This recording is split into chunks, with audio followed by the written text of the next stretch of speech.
aujourd'hui, ce qu'on va faire, c'est un cours sur différents articles de Marcel Mauss, mais vraiment ce que je veux ce que je veux faire aujourd'hui, c'est vous donner un maximum d'appétit par rapport à son travail, en vous donnant des aperçus de différents aspects de ce travail, justement. Et pour ça, je voudrais repartir de l'essai sur le don, dont on a parlé la semaine dernière, non pas pour redétailler ce que c'est que la Kula, ce que c'est que les systèmes d'échange dons au Samoa, ou ce que c'est que le potlatch en Colombie-Britannique, mais vraiment réfléchir d'une part au but de cet ouvrage, quel est le but recherché par cet ouvrage, et ensuite quels sont les pas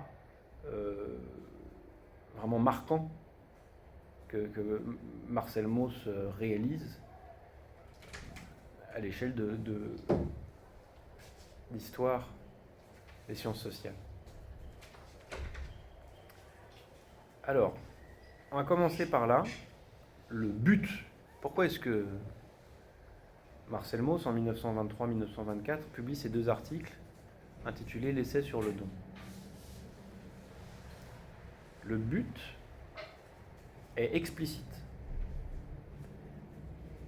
Dans le texte, il s'agit de contribuer à la pensée politique et économique de son temps, mais plus précisément, vraiment le truc qui le tient, c'est de démonter un imaginaire qui nous pousserait à croire que c'est la nature humaine qui fait de chaque être humain un agent économique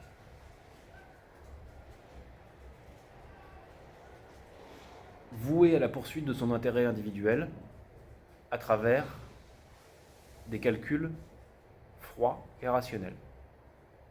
Ce qu'on peut appeler l'homo economicus, c'est-à-dire ça, l'humain comme agent économique rationnel poursuivant son intérêt particulier, n'est pas une nature humaine. Et à cet endroit-là, Marcel Mauss nous dit la chose suivante. Non seulement nous n'avons pas toujours été homo economicus, mais encore nous ne le sommes pas totalement. C'est-à-dire qu'encore aujourd'hui, même dans des sociétés libérales de marché, etc., démocratiques libérales de marché parfois, on repère des types d'actions, des faits sociaux, qui relèvent d'une logique d'échange-don, qui relèvent d'une logique coopérative, mutualiste, qui relèvent de la gratuité, qui relèvent de la logique de don. Donc voilà, toutes les sociétés ne sont pas comme nous, il n'y a rien de naturel à ça, il n'y a pas une espèce de progrès linéaire entre une pseudo-économie primitive déjà vouée à la compétition à travers le troc vers une économie de marché moderne dans lequel le bien commun primaire et absolu mais unique, c'est la qualité de la compétition entre des intérêts individuels. Non, non, non, non, non.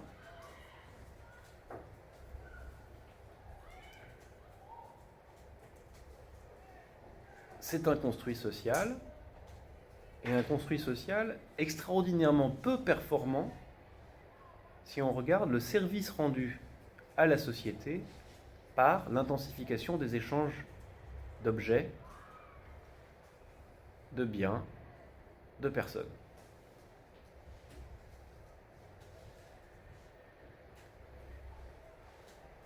Tiens. Si on mettait ça dans les termes du management et de l'économie contemporaine, on pourrait dire l'économie actuelle a un très très mauvais SROI, Social Return on Investment. Vous connaissez ça?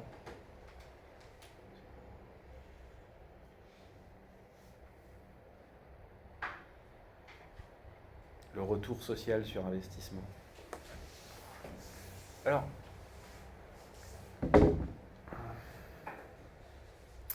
donc, Marcel Mauss va nous dire la chose suivante. Primitivement, élémentairement, dans la société la plus simple possible, il n'y a pas de compétition des intérêts individuels possible. Il nous dit même que dans de nombreuses sociétés traditionnelles, la notion même d'intérêt est intraduisible. Elle n'existe pas. l'intérêt individuel comme on l'entend.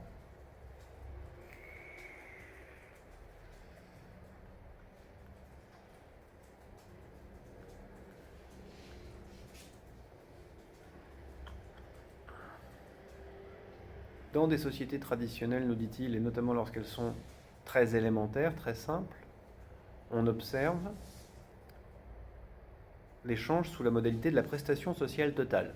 Prestation sociale totale, ça peut se comprendre de deux manières. La première, la plus simple, c'est il n'y a d'échange que à travers un engagement de la totalité de la société.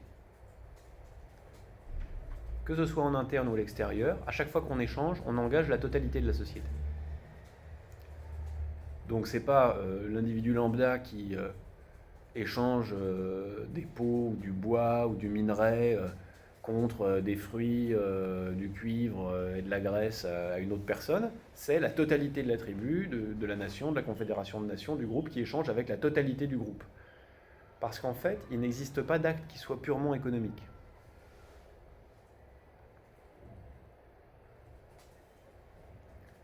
Et c'est le deuxième aspect de la prestation sociale totale, c'est qu'en fait, chaque acte d'échange en interne comme en externe engage la totalité de la communauté, mais aussi la totalité de la vie sociale. Il n'y a pas de secteur économique distinct.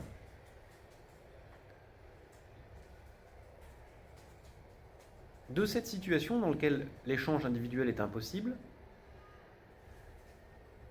on peut se donner à voir deux options, deux sorties de cette situation. L'une que nous connaissons actuellement, qui est l'idée de maximiser, d'intensifier les échanges économiques et techniques entre agents privés, entre agents individuels dans la défense, dans la compétition, d'intérêts individuels. Et, deuxième option, le développement de systèmes d'échange donc qui consiste en une intensification de la circulation des échanges d'objets qui ne produisent pas de profit monétaire ou économique, mais au contraire détruisent de la richesse, produisent un bénéfice en termes d'intégration sociale, de cohésion,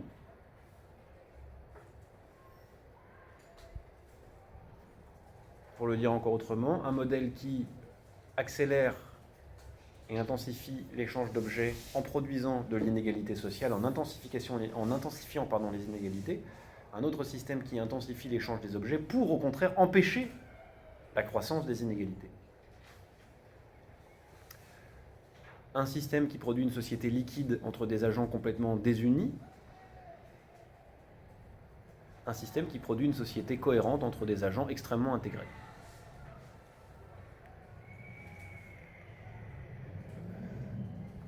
C'est sur cette voie que Mauss va proposer de s'inspirer des systèmes qu'il montre, ou de ce que la compréhension de ces systèmes nous permet d'apercevoir et de comprendre dans notre propre société, pour réallouer en quelque sorte l'effort de mise en circulation des objets, afin que le premier profit de cette circulation des objets ne soit pas un profit financier servant des intérêts individuels, mais un profit social au service de la cohésion du groupe.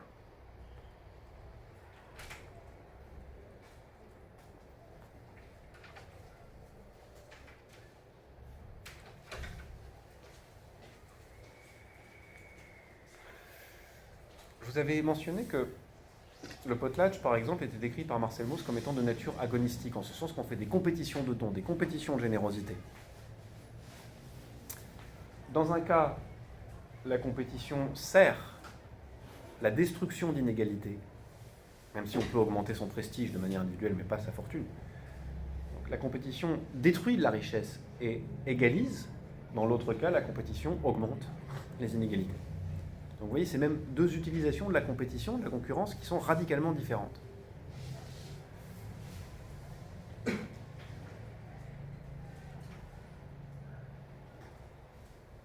Si vous voulez le dire dans des termes plus libéral compatibles actuels, c'est dans un cas l'émulation est mise au service de la cohésion sociale, dans l'autre cas l'émulation est mise au service de la liquidation du social. Voilà. Bien. Donc voilà le but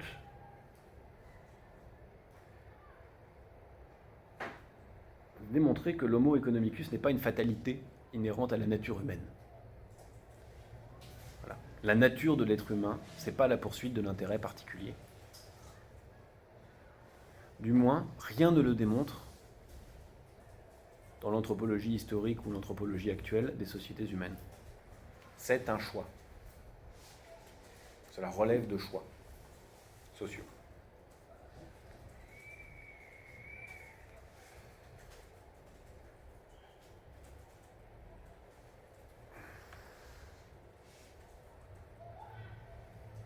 Alors, un autre... Non, pardon, pas un autre. Le pas principal réalisé par Marcel Mauss dans l'essai sur le don, au-delà de la description qu'il fait des systèmes d'échange dons, de la triple obligation donner, recevoir, rendre, et de ces gestes en apparence libres et gratuits, en réalité intéressés et obligatoires, le principal pas réalisé, c'est la définition et le raffinement de la notion de fait social total, qu'il vous faudra entendre de deux manières. Une manière simple et une manière complexe. De manière simple, fait social total, ça désigne un certain type de fait très rare.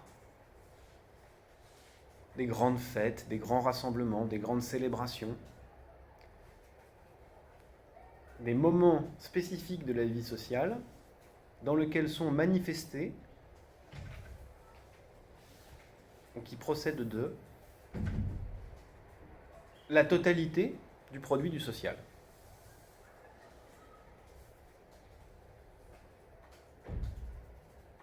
Donc voilà, des événements dans lesquels on montre la totalité du social, on expose la totalité du social et qui sont construits par ça.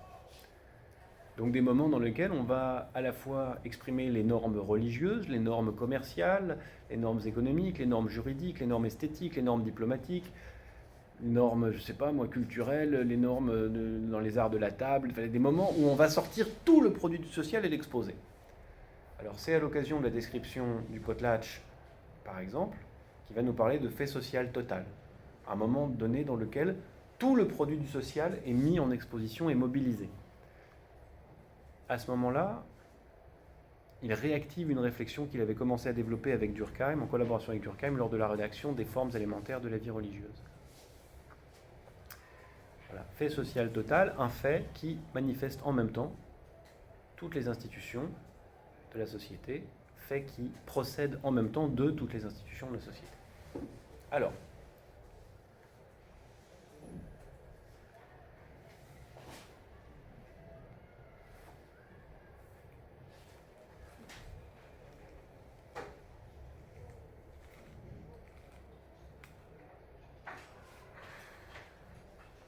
deuxième manière plus complexe de le comprendre. En fait, si on veut pousser le bouchon un peu loin, si on veut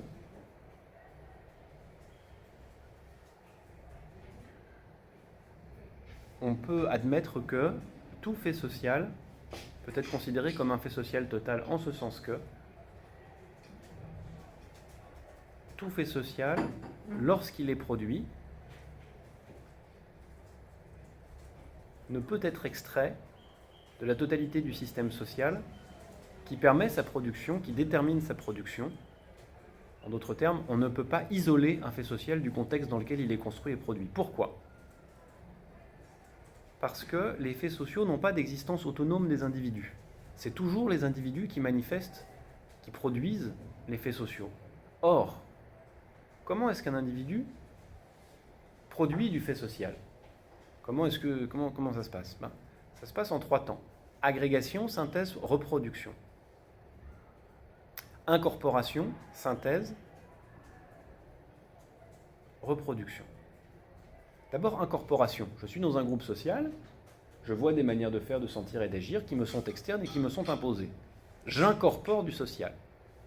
Chaque fait social que j'incorpore rejoint en moi la totalité de ce que je suis, de ce que j'ai appris, de ce que je pense, de mes valeurs.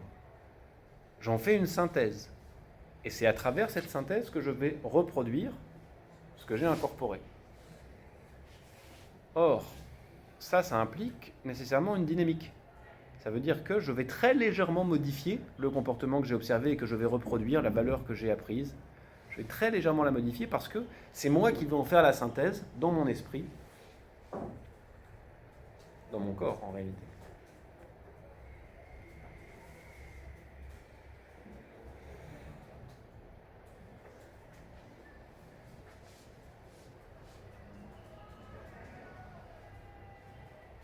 Moi, ça me fait toujours penser au travail des archéologues, vous voyez, où avec un tout petit élément, on arrive à tirer énormément d'enseignements sur le comportement d'une société parce que, quel que soit l'humble petit objet qu'on regarde, on peut en déduire énormément de choses. D'accord? Par exemple, en regardant un petit bol avec quelques graines dedans, on peut savoir est-ce que les gens savaient faire cuire ou pas, d'où venaient les graines, comment est-ce qu'ils savaient cultiver ou non, quelles relations commerciales ils entretenaient, est-ce qu'on mangeait en famille ou pas, etc., etc., etc. De la même manière, le moindre petit fait social peut être extrêmement bavard.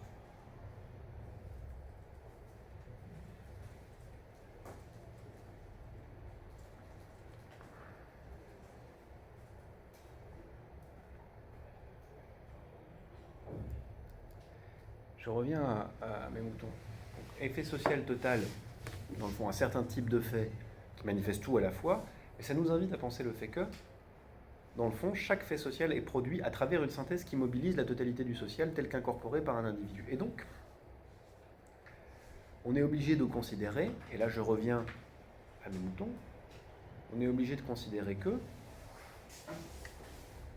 un fait social est toujours à la fois quelque chose d'objectivable, on peut l'objectiver, mais aussi quelque chose de subjectif parce que produit par une subjectivité. Pour comprendre l'instabilité des faits sociaux, il faut en comprendre le caractère aussi subjectif.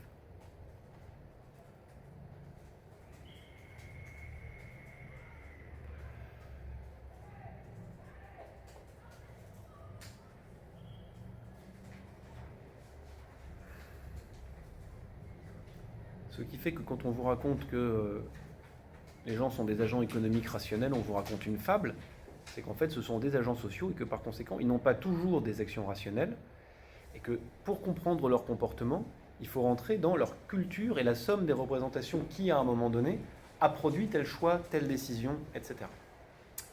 Donc quand on est dans une démarche maussienne, dans une approche maussienne pour comprendre une réalité sociale, on ne s'interdit aucune approche.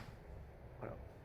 On peut être dans une démarche très objectivante et en même temps être extrêmement sensible à la subjectivité qu'on injecte soi-même dans le terrain et aux représentations subjectives des gens qu'on étudie. On va prendre un exemple concret pour avancer.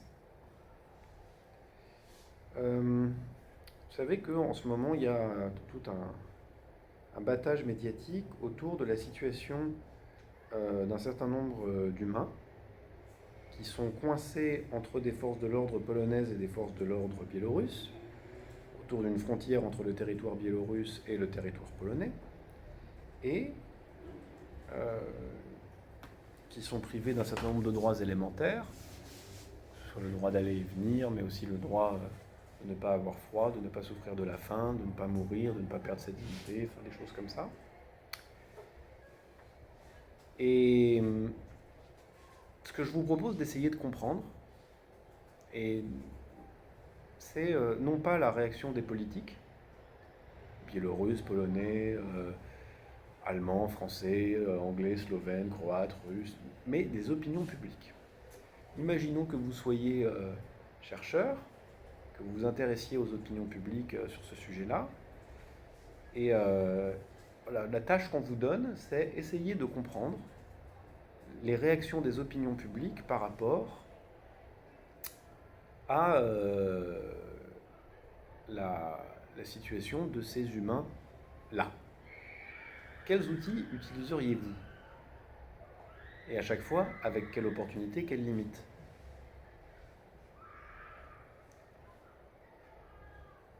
Oui.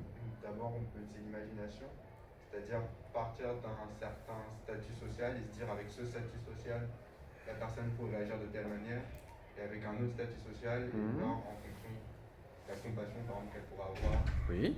ou l'indignation qu'elle pourra avoir, Oui. ou l'indifférence. Oui. Et Mais du coup, c'est une très très bonne idée pour commencer.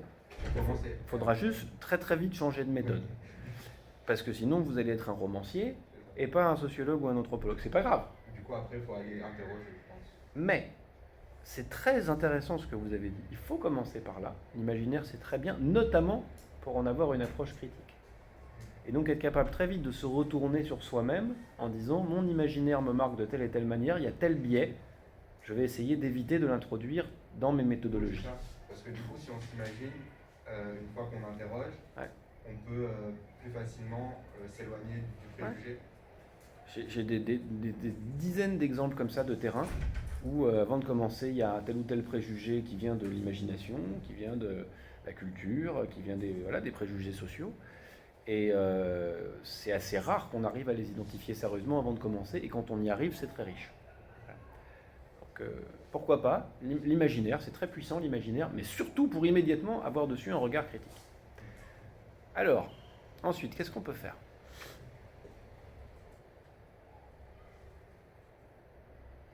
Oui. On peut faire des sondages. Oui. Oui. On peut faire des sondages. Alors, le sondage a une qualité principale et un grand nombre de défauts. Le sondage n'est pas cher. C'est sa qualité principale.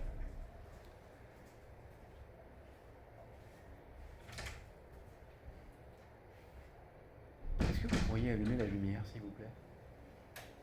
Merci. Quels sont les défauts du sondage ? Attendez, après je vous donne la parole. Les défauts du sondage sont les suivants. D'abord, il est très marqué par la subjectivité de la personne ou des personnes qui conçoivent le sondage. Il est quasiment impossible de poser une question neutre. Si je vous dis par exemple, j'ai fait un sondage auprès de l'opinion polonaise, en écrivant « Mes bien chers frères, mes bien chères sœurs, pensez-vous que nous pouvons laisser des petits enfants de Dieu se faire massacrer par des représentants du démon ? Je n'obtiendrai pas les mêmes résultats que si j'écris « Ô nobles représentants de la pureté raciale polonaise, pensez-vous qu'il faille laisser pénétrer sur notre territoire ces fanatiques musulmans envoyés par le tyran biélorusse ?»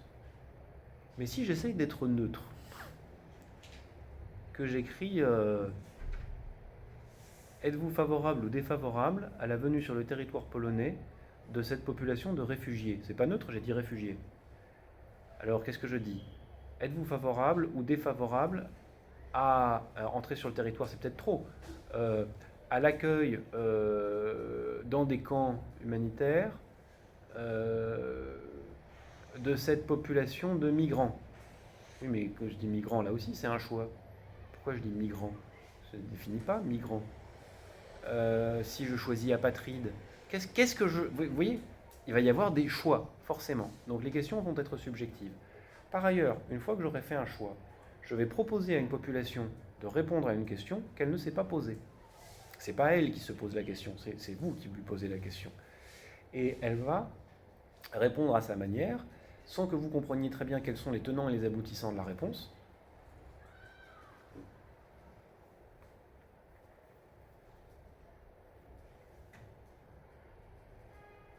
Je vous avais déjà raconté cette histoire du sociologue d'origine polonaise Zygmunt Bauman qui rappelle sur l'identité que les premières fois qu'on a essayé d'avoir une connaissance ethnique de la population polonaise, le gouvernement polonais a essayé de lancer un sondage pour savoir si les gens étaient polonais, lituaniens, ceci, cela. Et il y a une bonne partie de la paysannerie polonaise qui voulait pas, pas qu'elle savait pas, elle ne voulait pas répondre dans les cases qui étaient proposées. Ils disaient, ben non, mais nous on est d'ici, nous on est de là, on est de ce village, c'est tout. Et alors on a fini par créer une catégorie autochtone. Ils n'avaient jamais dit, eux, qu'ils étaient autochtones, hein, mais on a créé cette catégorie-là pour caser les gens qui ne voulaient pas appartenir, qui ne voulaient pas se déclarer comme relevant de telle ou telle identité. Bon, je reviens à nos moutons. On peut utiliser les sondages, c'est intéressant, mais avec de forts biais subjectifs. En d'autres termes, il y a de très fortes chances pour que vous alliez valider ou invalider des hypothèses que vous formulez. En d'autres termes, vous allez essentiellement rester dans l'optique de ce que vous êtes capable de penser avant et avant l'enquête. Et donc vous allez valider ou invalider des hypothèses que vous êtes capable de penser avant l'enquête. D'accord? Ça va? Du coup, je voulais dire à peu près. Ah, c'est bien. Je voulais juste dire que, suivant la façon dont on pose, quand on utilise les mots, les représentations des gens vont pas être la même. Par exemple, le mot réfugié, je pense qu'il serait plus accepté que le mot migrant, par exemple. Réfugié, ça fait des gens en danger, par exemple, alors que migrant, c'est dans l'opinion publique, surtout en Pologne, je pense que c'est plus mal vu. Donc, suivant les mots qu'on utilise, tout peut changer. Évidemment, en fait, quand vous mentionnez le mot réfugié, vous faites référence implicitement à un droit universel des gens en situation de fuite et de péril pour leur vie, de trouver un asile, au moins d'aller et venir, pour se mettre à l'abri. Et vous mettez par ailleurs le doigt sur un endroit où vous savez très mal qu'il y a un conflit entre deux droits. Si on accepte les droits de l'homme, comment on fait pour réagir par rapport à ces situations? Et là, il se passe quelque chose de très très étonnant. Il y a deux droits qui s'affrontent. Un droit théorique et qui n'a pas d'État pour le défendre et qu'on va appeler la Déclaration universelle des droits de l'homme, etc. Puis ce genre de représentation-là.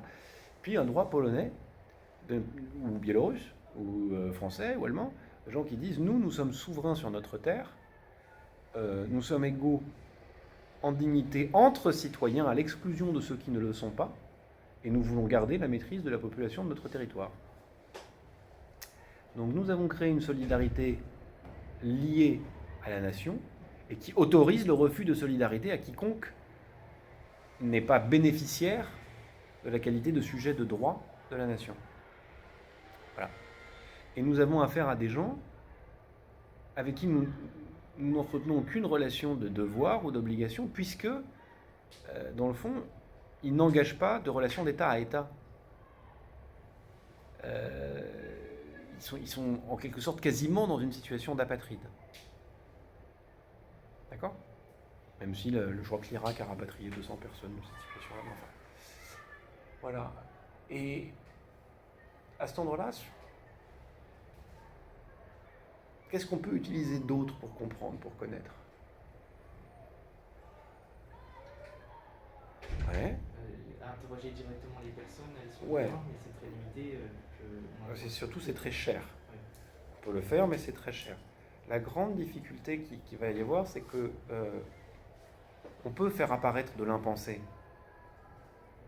C'est difficile. On va surtout faire apparaître des situations très pénibles, désagréables et peu rationnelles chez les gens. Et où que ce soit, vous fassiez le terrain, chez nous ce serait pareil. Et vous voyez, il y a cette espèce d'écart monstrueux, proprement parlé monstrueux, entre l'être humain et l'être social. En ce sens que, je ne sais pas, imaginez vous marchez dans une forêt. C'est l'hiver. Voilà. Vous croisez un nourrisson abandonné, en train de mourir de froid et de faim. Vous allez le prendre, le ramener, le nourrir, le réchauffer, vous prendre, si ce n'est d'affection, au moins d'attention pour cet individu, et puis voilà, c'est tout. D'ailleurs, si vous ne le faites pas, vous êtes pénalement répréhensible, condamnable, de non-assistance à personne en danger. Le non-assistance à personne en danger, c'est pas non-assistance à personne de nationalité française en danger. C'est non-assistance à personne en danger. Point. D'accord ? Donc il y a cette espèce de solidarité humaine que tout le monde comprend instantanément, qui est naturelle. Ensuite, degré 2, vous êtes policier polonais ou biélorusse. D'abord, vous êtes dans le cadre d'un encadrement, vous recevez des ordres, vous êtes face à une population qui vous est hostile, qui vous balance des cailloux. Bon, c'est une situation qui est complexe et de toute façon, que vous approuviez ou non ce qu'on vous demande, vous obéissez parce que vous êtes dans une logique d'obéissance. Certains peuvent désobéir, mais c'est extrêmement rare. Et la troisième situation, et qui pour moi est la plus surprenante, c'est celle des gens qui, éloignés de ça, font encore un pas de retrait, déshumanisent totalement la population qui est là, cessent d'avoir aucune relation d'empathie ou de solidarité humaine immédiate avec une population en danger de mort, pour basculer dans une espèce de calcul géopolitique sur la gestion des flux, l'existence du risque terroriste, le grand remplacement, la qualité de l'intégration, etc., etc. Et donc, en fait, perdre totalement tout réflexe humain de solidarité immédiate pour engager des discussions, mais à gauche comme à droite. Hein. Dire Jean-Luc Mélenchon, interrogé sur le sujet, il a dit il faut absolument qu'on envoie des humanitaires pour mettre à l'abri les gens en Pologne. Vous voyez, il faut considérer quand même que c'est une problématique avant tout géopolitique. Donc c'est une espèce de propension qu'on a et ça les entretiens vont le faire ressortir, quoi, à se mettre dans des situations très très très étranges où des valeurs complètement disjointes vont pouvoir coexister. Il y a des tas de politiques qui se sont amusés à provoquer un peu les Polonais sur un mode que je synthétise en disant traiter les gens comme ça, c'est pas très catholique. Eux qui passent leur temps à défendre la qualité catholique ou chrétienne de l'Europe. Et effectivement, c'est pas très catholique de laisser des individus dans un état pareil.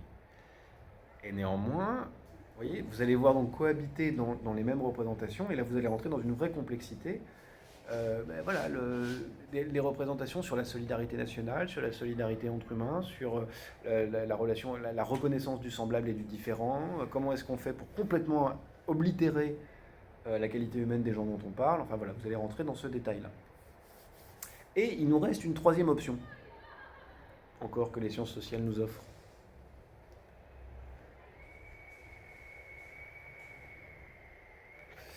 Et qui ne sont ni les sondages,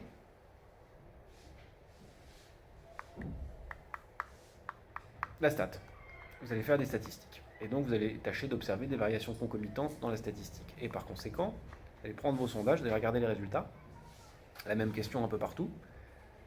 Vous allez voir des différences dans les réponses, dans les différentes opinions publiques européennes. Et vous allez chercher à quelles variations concomitantes correspondent ces différences. Est-ce que plus une société est riche, plus les gens veulent l'accueillir? Est-ce que moins une société est riche, moins les gens veulent l'accueillir? Bon, première hypothèse. Deuxième hypothèse, est-ce que plus il existe une immigration ancienne, plus les gens veulent l'accueillir? Est-ce que plus il existe une immigration ancienne dans le pays, moins les gens veulent l'accueillir? Est-ce que c'est en fonction de la composition religieuse du pays? Est-ce que s'il y a plus de protestants, plus d'orthodoxes, plus de catholiques, ça change le niveau d'acceptabilité de l'accueil des réfugiés ou non? Ensuite, vous allez peut-être voir apparaître, et c'est là que c'est intéressant, des choses que vous n'aviez pas pensées. C'est-à-dire que c'est la variation concomitante des phénomènes qui fait apparaître le phénomène, c'est pas vous qui l'avez induit par une hypothèse. Peut-être que vous allez découvrir par hasard qu'il y a une variation concomitante entre, par exemple, le niveau d'éducation et la volonté d'accueil ou non des réfugiés. Peut-être que vous allez trouver une variation concomitante entre le progrès dans l'éducation ou l'effondrement de l'éducation et la volonté d'accueil des réfugiés. Par exemple, on est en train d'apprendre, très récemment, avant-hier, que notre système éducatif est en train de s'effondrer. Bon, voilà. Vous avez vu, la journée, c'était rigolo, a commencé par trompette. Monsieur Blanquer nous annonce que les élèves de CE1 et de CEP ont rattrapé leur retard par rapport au Covid. Et dans la même journée, on nous apprend que oui, mais il y a une grande proportion des élèves de 6e qui n'ont pas les acquis du CE1. En d'autres termes, qu'on envoie des élèves au collège qui savent ni lire ni écrire correctement. Voilà. Qui ne peuvent pas comprendre un texte, qui ne peuvent pas comprendre un énoncé, qui ne peuvent pas comprendre une consigne. Et à ce moment-là, on se rappelle qu'il y a des statistiques qui ont été sorties par l'armée sur la journée d'appel disant que 21% des Français seraient touchés par l'illettrisme, c'est-à-dire l'incapacité à lire et à comprendre un paragraphe. Bon.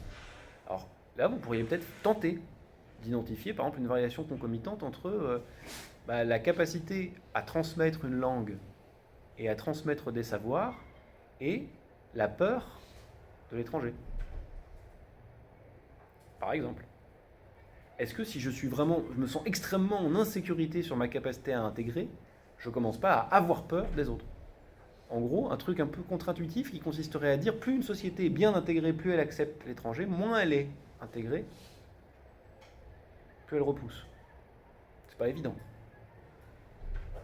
Le niveau de racisme en Finlande pourrait nous mener à affiner encore cet examen. Et vous voyez, donc voilà, on a ces trois ressources-là, et Une approche gaussienne va nous permettre de les additionner, de les multiplier, de les utiliser partout où elles sont utiles. Voilà. Parce que les faits sociaux sont toujours à la fois des faits sociaux et des représentations. Je peux utiliser le chiffre, je peux interroger. Voilà.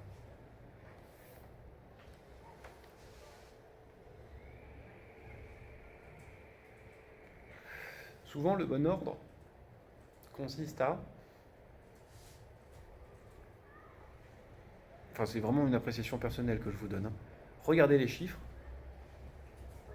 qui vous donnent des intuitions et allez ensuite essayer de comprendre pourquoi. Qu'est-ce que ça veut dire? Considérez les chiffres en fait comme des pistes, muettes, mais des pistes, des indications de direction.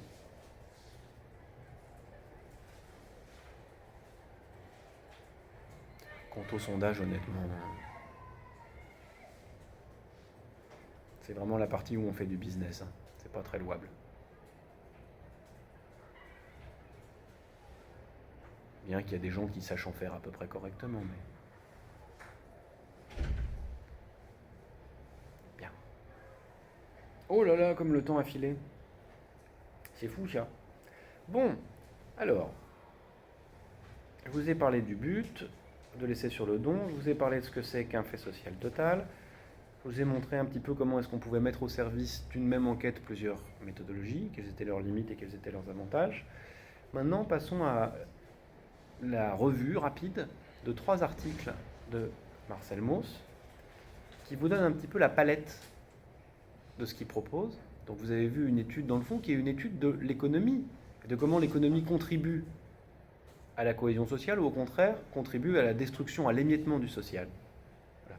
Là, on va passer à des sujets complètement différents, que sont par exemple la formation des catégories de l'esprit humain et les techniques du corps, et la relation entre l'esprit et le corps. Voilà, 3 articles qui parlent de ces 3 choses différentes que je vais aborder dans l'ordre suivant. Le corps, l'impact de l'esprit sur le corps, et à la fin, la formation des catégories. Alors, premier article, les techniques du corps, 1934. C'est un article qui, en fait, se propose de constituer un objet pour les sciences sociales, un nouvel objet. Et ce nouvel objet est très simple, c'est, voilà, comment est-ce qu'on apprend à se servir socialement de son corps? Les manières, les usages du corps appris socialement.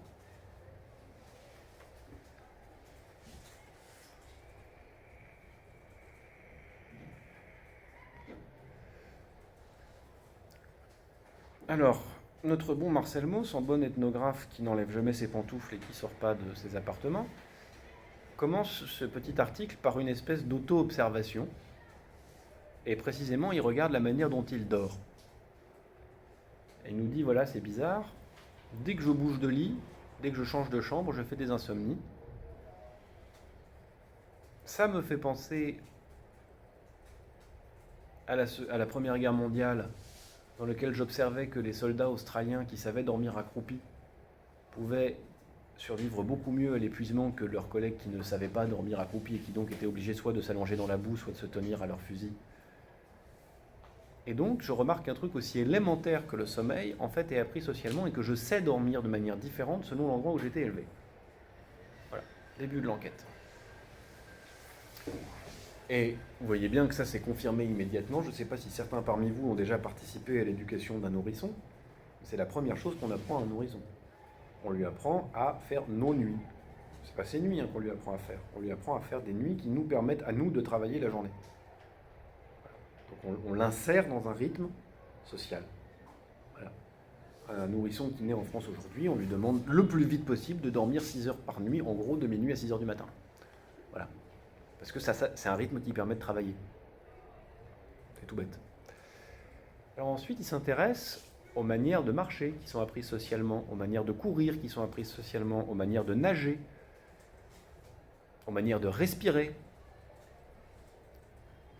Et vous pouvez faire sur vous-même, quand bon vous semble, une petite enquête sur comment vous avez appris tel ou tel geste, où, à quel moment, comment ça vous classe socialement, qu'est-ce que ça dit de vous.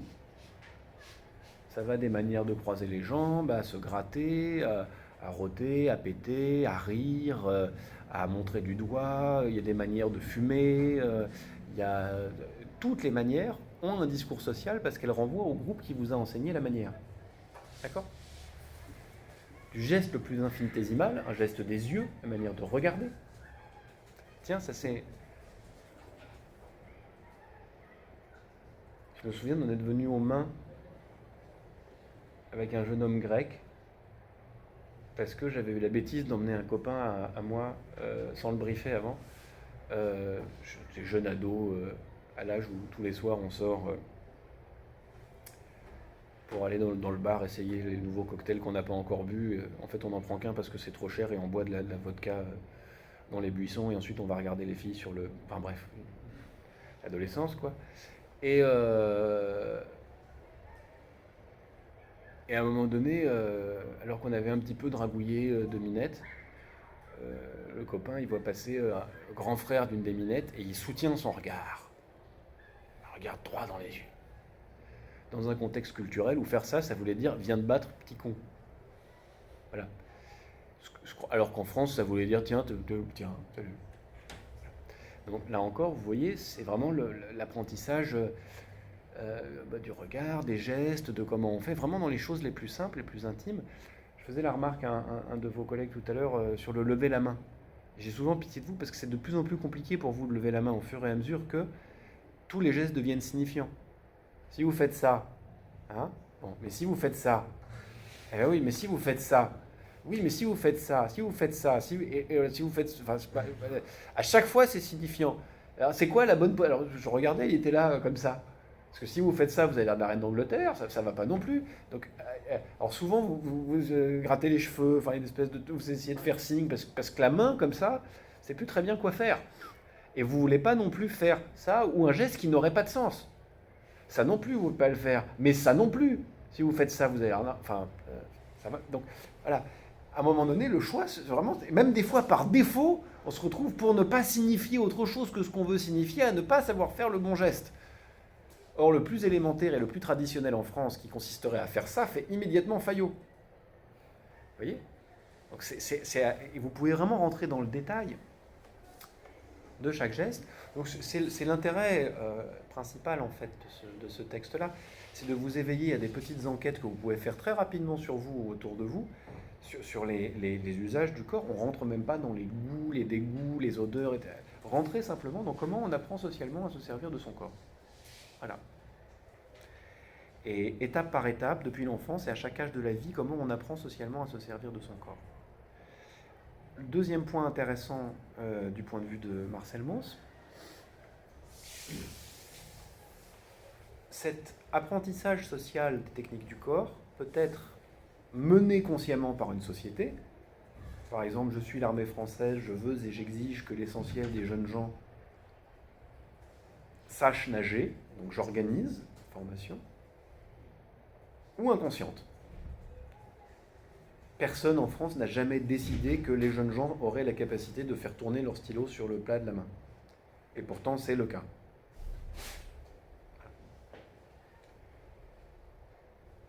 Personne n'a décidé d'enseigner à l'essentiel de la jeunesse française à savoir taper un mot avec son pouce en tapotant des SMS. Et pourtant, c'est le cas. Vous avez développé des capacités du pouce. Bravo.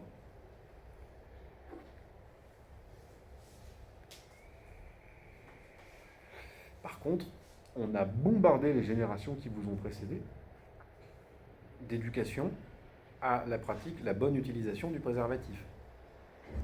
Combien de milliards de fois j'ai reçu le tuto pour savoir comment bien mettre un préservatif? Là où c'est un peu triste pour vous, c'est que par contre, à notre époque, il y avait un côté très très ludique avec le préservatif, c'est-à-dire que pour essayer d'oublier que c'était pour pas avoir le sida, parce que ça c'était très présent à nos esprits, beaucoup moins dans le vôtre, il y avait des tas de boutiques un peu, vous savez, des pop-up stores un peu comme pour les cigarettes électroniques, qui vendaient des cigarettes à tête de Père Noël, des capotes à tête de Père Noël, des capotes avec une boule à neige au bout, enfin ceci. Il y avait des tas de trucs rigolos pour essayer de rendre le truc plus acceptable en un sens, quoi. Bon. Et donc, soit c'est organisé, soit c'est pas organisé, mais quand c'est organisé, nous sommes capables d'oublier extrêmement vite d'où vient l'apprentissage, d'où ça a été formé. En gros, très vite, on est capable de croire que c'est parfaitement naturel et d'oublier d'où vient l'institution.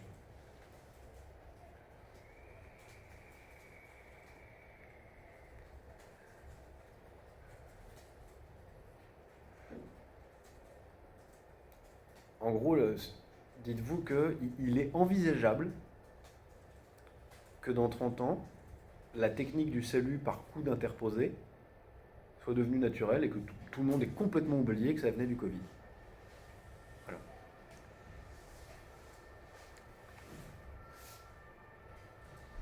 Oh, c'est un corps social fait que ça n'arrive jamais.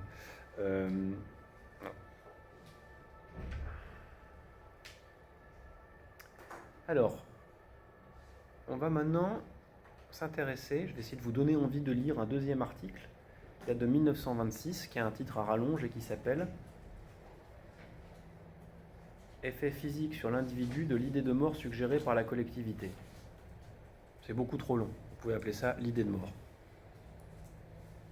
Et donc, s'adressant à un public essentiellement composé de psychologues, Marcel Mauss réagit en quelque sorte aux prémices de la psychosomatique. La psychosomatique, en gros, c'est la science qui se développe à partir de la découverte de l'effet placebo. Vous savez ce que c'est l'effet placebo? C'est quand on donne à quelqu'un une substance inerte en lui disant que c'est vraiment du médicament et que par miracle, il guérit. Et à ce moment-là, Marcel Mauss dit c'est formidable, vous autres psychologues, vous allez faire un très bon travail pour comprendre comment chaque individu transcrit l'information symbolique en efficacité physique. Mais moi, ce que je vous dis, ce que je vais être capable de vous apporter, ce que la science sociale va pouvoir vous apporter, c'est comment la collectivité suggère des effets corporels directs. Et pour ça, je vais vous rapporter des faits de sociétés traditionnelles, en l'occurrence essentiellement de Nouvelle-Zélande et d'Australie, dans laquelle vous allez voir que, et il prend à dessein l'exemple le plus choquant, une communauté peut exiger la mort de quelqu'un et l'obtenir sans bouger, sans toucher au corps de la personne. En fait, il travaille sur des cas rapportés par des ethnographes de malédiction qui marchent. En gros, le cas typique, un sorcier, un chaman dit à quelqu'un « Écoute, tu as fait un crime, un péché, tu vas mourir ». Et la personne se prostre, s'enferme chez elle, se met sous sa couverture et meurt quelques jours plus tard, sans que l'ethnologue, l'anthropologue puisse détecter le moindre symptôme, le moindre problème de santé auparavant. Il va travailler sur l'emprise du symbolique, l'emprise du social sur l'individu. Alors, je ne vous recommande pas vraiment la lecture de cet article qui est assez étrangement truffé de lieux communs auxquels d'habitude Mauss échappe, assez évolutionniste, assez quelque sorte primitiviste, enfin c'est assez bizarre comme texte. Mais je vous recommande néanmoins d'ouvrir votre esprit à l'idée que, en grande partie, le social fait la santé. Alors, il y a une partie qui vous est immédiatement compréhensible. Par exemple, vous savez que, selon l'argent investi dans les politiques de santé, selon le niveau de politique de prévention, selon la distance que vous avez pour avoir accès aux soins, selon la qualité de votre alimentation, selon le type d'activité professionnelle favorisée dans telle ou telle société, vous allez avoir tel ou tel type de maladie. Ça, c'est complètement évident. Ça ne pose pas de problème pour vous. Bon. De la même manière avec les maladies mentales. Vous allez facilement admettre que certains types d'organisations sont plus ou moins pathogènes pour l'esprit. Là où ça devient plus compliqué, c'est de comprendre qu'en fait, à l'échelle individuelle, l'ensemble des relations sociales autour va avoir un impact sur la santé. Par exemple, selon que vous soyez, je ne sais pas, quand vous êtes une personne âgée par exemple, encore reconnue socialement, qu'on vous reconnaît le droit de faire ce qui vous tient particulièrement à cœur. Ça peut être donner des ordres, ça peut être être le centre de la famille, ça peut être vouloir aider, être partout tout le temps à donner le coup de main, etc.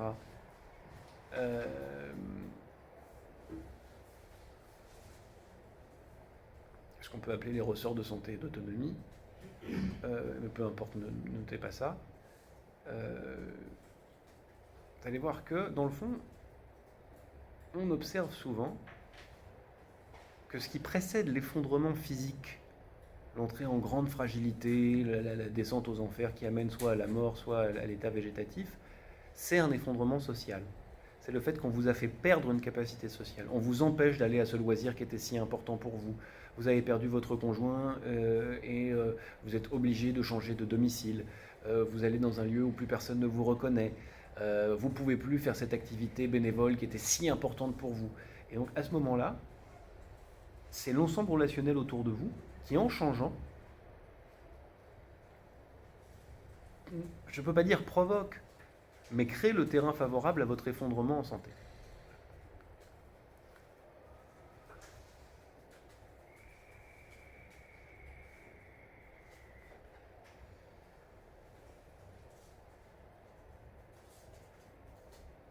Donc, les types de faits que Marcel Mauss utilise, c'est voilà, on voit des gens qui sont dans des sociétés traditionnelles, particulièrement vigoureux, en excellente santé, très robustes, hyper résistants, capables de cicatriser très vite, enfin bref, des gens formidables, qui se laissent mourir et meurent très vite, dès lors qu'une sanction sociale, diffuse mais explicite,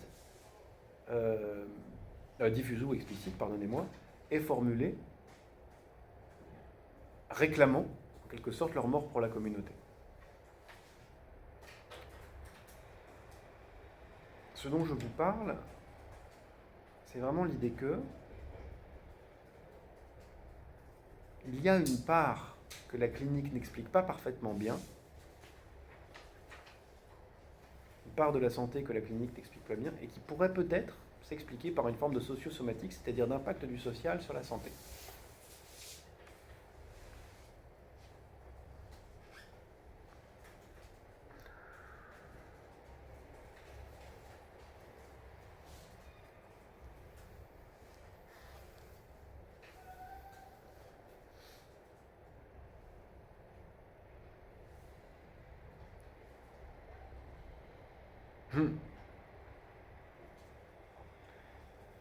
J'ai un exemple qui me passe en tête,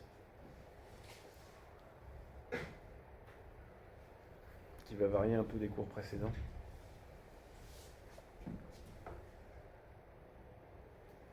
Prenons par exemple le cas de l'avortement comme technique du corps.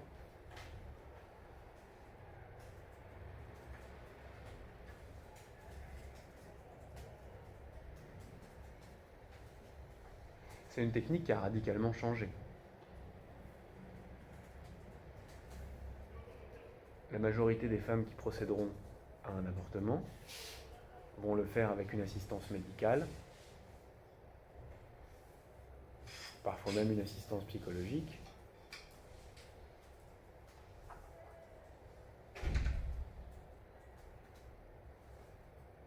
Vont trouver du soutien au planning familial, etc.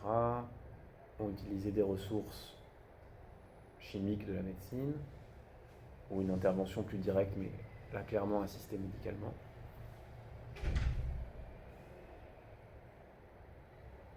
Et les techniques de faiseuses d'anges, qui étaient particulièrement mortifères, ont tendance à reculer en France. Donc la manière de faire avec le corps a changé.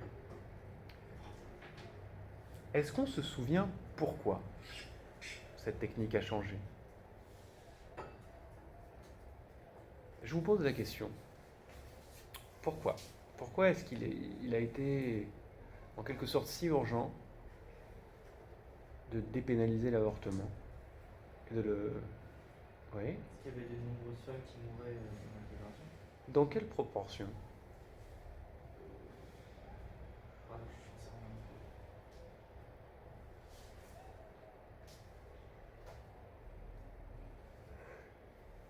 rien. En fait, c'est ça. C'est ce souvenir-là qui a tendance à s'effacer. Pendant la... Alors, la source est un peu étrange, c'est Patrick Buisson, 40-45 années érotiques. Il y a un travail d'un historien sur les années 40-45. Et je dis étrange parce que dans ma bouche, c'est une source d'un historien d'extrême droite. Et il travaille donc sur le sort des femmes, notoirement pendant la Seconde Guerre mondiale, sur l'espèce de de vengeance, de punition sur les femmes qui a suivi la Seconde Guerre mondiale par ailleurs. Et il nous dit un fait statistique simple, pendant l'occupation, sur l'année 1942 de mémoire, la première cause de mortalité à Paris, c'est l'avortement, chez les femmes. Donc on se retrouve avec en fait une pratique sociale qui était une cause de mortalité majeure, première.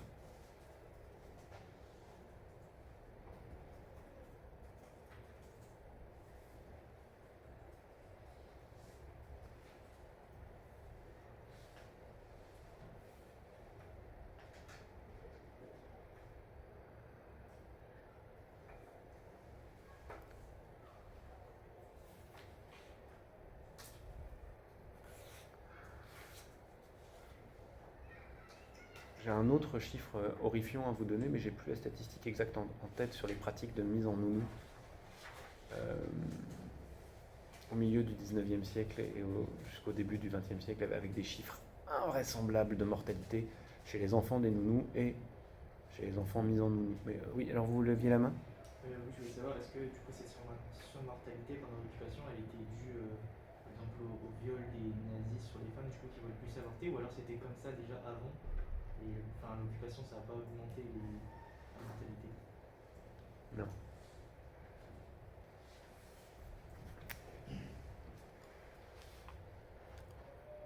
C'était dû à un ensemble de phénomènes, pas seulement liés à la brutalité des soldats allemands, et en fait probablement pas liés en première main au viol. Les éléments retenus par Buisson de mémoire sont beaucoup plus le fait que beaucoup de femmes avaient leur mari prisonnier, ont utilisé leurs fesses pour manger, obtenir des avantages sociaux, des protections, ceci et cela, dans une période de grande vulnérabilité. Et voilà, c'est tout. Donc c'est plus compliqué que ça. C'est une situation générale de vulnérabilité qui produit ça. Mais aussi, par ailleurs, parce que la fidélité n'est pas un fait de nature, mais un fait social fragile. Voilà.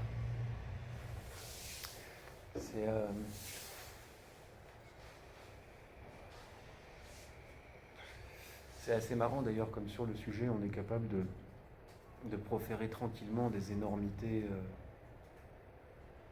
Je ne sais pas si vous avez vu ces interviews de Zemmour où il raconte qu'il y a une essence de l'homme et une essence de la femme, et que l'essence de la femme, c'est de chercher la fidélité de l'homme, et que l'essence de l'homme, lui, au contraire, c'est de chercher à papillonner, à mettre son sperme un peu partout pour féconder. Et enfin, pour un anthropologue, c'est aberrant, quoi. Il avait dit aussi que les femmes n'étaient pas faites pour pouvoir, et que le pouvoir devait être exercé par les hommes. Oui, à la rigueur, c'est de la spéculation, mais si vous voulez, ça ne rentre pas à ce point-là en contradiction avec les faits. C'est-à-dire que vous prenez les systèmes de répression de la sexualité dans le monde, et vous regardez là-dedans quelle proportion est destinée à maîtriser la sexualité des femmes et à leur interdire toute infidélité, et à les garder à la maison, à les enfermer, à les mettre derrière des grilles, à les mettre derrière des voiles. La grande peur de l'infidélité, c'est des hommes envers des femmes. Les hommes veulent contrôler le sexe des femmes. C'est pas l'inverse qui est vrai, enfin. C'est complètement taré d'imaginer une chose pareille.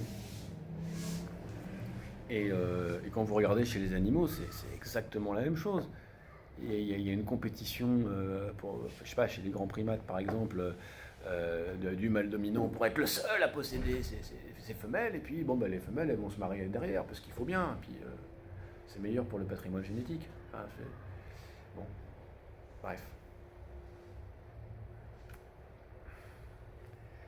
Hélas, il n'existe pas la toilette assez grande pour y mettre tout, monsieur Zemmour. Mais bon, peut-être qu'un jour ça survient. Ah, peu importe. Je m'égare, excusez-moi. Bien. Alors, dans les minutes qui nous restent, je veux évoquer avec vous l'article de 1938 qui s'appelle « Une catégorie de l'esprit humain, la notion de personne, celle de moi ». Où là, il revient, dans le fond, sur l'effort qu'il avait fait avec Durkheim en 1912 dans les formes élémentaires de la vie religieuse, auxquelles il a probablement plus que collaboré. Et il s'agit vraiment de travailler sur les notions les plus élémentaires, les catégories qui nous permettent de penser l'architecture discrète de notre intelligence, et en l'occurrence la notion de « moi ».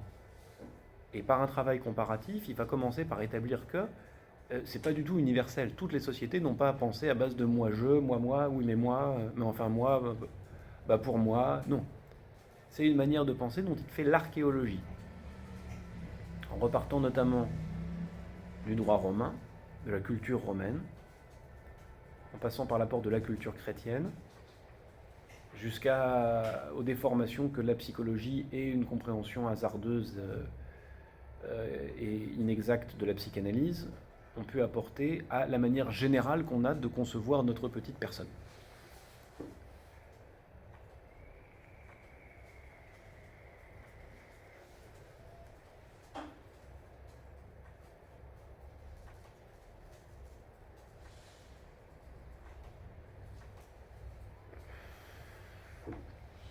Alors, ce qui est intéressant là-dedans, c'est de vraiment voir le feuilletage, comment c'est construit progressivement, une manière que nous avons de nous percevoir et de nous déployer. On part bien de l'idée que dans chaque population, chaque individu humain a une conscience de sa singularité et du fait que son corps et son esprit n'est pas le corps et l'esprit de celui du voisin. Néanmoins, dans certaines cultures, il existe des communautés d'âme et des communautés d'esprit. Et c'est cette interprétation de la singularité qui nous caractérise aujourd'hui, qui intéresse ici Marcel Mauss. C'est le culte du moi, en fait, qui intéresse Marcel Mauss.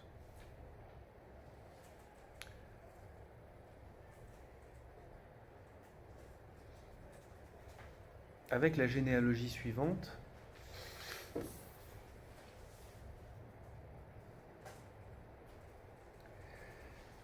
dans un premier temps, la notion de personne, il la rattache au masque chez les Romains, au masque que dans la Rome antique, avant même la République, les grandes familles romaines sortaient lors de cérémonies religieuses, et qui représentaient en quelque sorte l'esprit de la famille, la figure tutélaire de la famille. Puis le Sénat, au Sénat, pardonnez-moi, une personne c'était donc l'ancêtre qu'on représentait perpétuellement dans la même enceinte. Donc en fait c'est un sujet d'imputabilité, un sujet de droit, un sujet capable de faire le droit, qui est toujours le même à travers les générations, et puis ça devient finalement la qualité de tous les citoyens. Tous les citoyens deviennent sujets de droit, et par conséquent disposent d'une personne, d'une personnalité juridique et morale, si vous voulez. À l'inverse, les esclaves, qui eux, n'ont pas de personne, et sont des meubles. Puis il nous dit que la chrétienté, à travers l'idée que nous avons tous une âme, et que cette âme est redevable de ses actions, de nos actions, devant Dieu, à ce moment-là, on est dans un double régime, c'est-à-dire qu'effectivement, certaines personnes sont encore des meubles, mais tout le monde a une âme et peut répondre de ses actes devant le jury divin. Et ensuite, le moi va devenir une espèce d'entité autonome, sentimentale, dans laquelle la notion d'imputabilité et de qualité de sujet de droit s'efface, disparaît progressivement. Même si elle s'exprime encore, quand on dit voilà, moi c'est moi, toi c'est toi, c'est moi qui ai fait ça, moi je m'engage à. Mais... c'est notre instance d'imputabilité des actes et d'attribution, quoi. Enfin, d'imputabilité, c'est ça que ça veut dire. Et avec la psychologie moderne et par ailleurs la psychanalyse, c'est enrichi d'une espèce de complexité, c'est-à-dire qu'on a l'impression que le moi est une figure qui en nous travaille. Par exemple, si je rêve que quelqu'un de ma famille intervient, en aucun cas je peux imaginer réellement que c'est une intervention de l'extérieur. Je pense que je suis travaillé par, je me travaille par. Donc c'est une vision du moi qui exclut de l'âme et du corps le travail du collectif.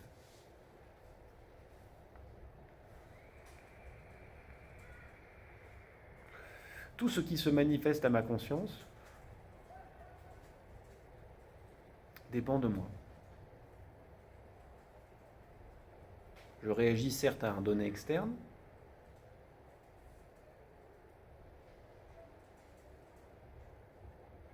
mais au-dedans de moi-même, je suis seul.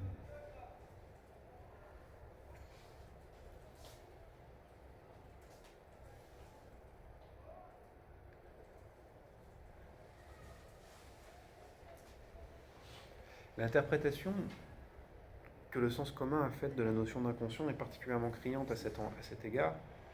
Pour ceux qui connaissent un tout petit peu la psychanalyse, vous savez que l'inconscient, tel que le définit Sigmund Freud, recouvre à la fois les pulsions qu'on peut avoir, mais qui sont aussi travaillées collectivement, et ce qu'on appelle le surmoi en psychanalyse, c'est-à-dire la somme des interdits. Or, la somme des interdits, c'est typiquement le produit du collectif. C'est pas du tout quelque chose d'individuel, si vous voulez. Et donc, en fait, l'inconscient, c'est la manière dont nous sommes travaillés par l'extérieur. Certes de manière non consciente, mais néanmoins. Et la manière dont nous nous arrangeons entre les pulsions qui sont en nous et la somme des interdits qui sont à l'extérieur. Et ça, c'est que ça se rend compte, ça fait des névroses et ça monte à la conscience, et c'est là que la conscience intervient. Ce que nous en avons compris au contraire, c'est que nous avons une espèce d'autonomie totale de l'esprit qui se travaille lui-même.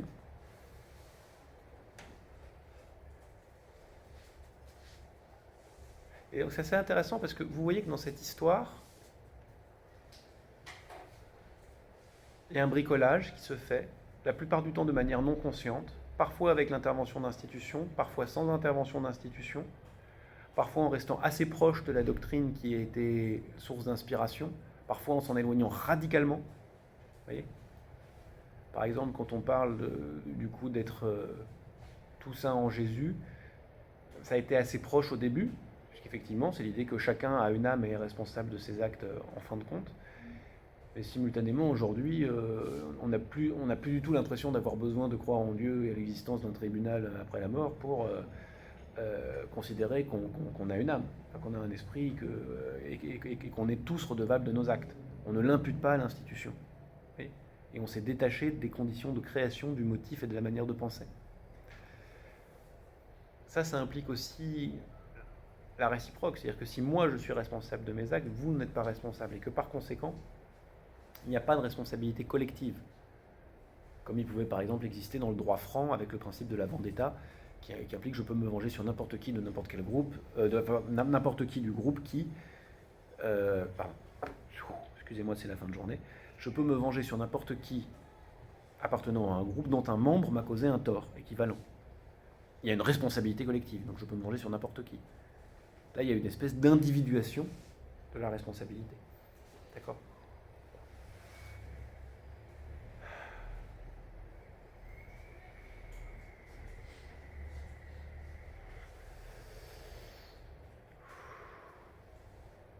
C'est un peu suicidaire de filmer la dernière heure de cours. Je ferais mieux de filmer la première quand je suis encore frais et dispo. Pouf, avez-vous des questions ?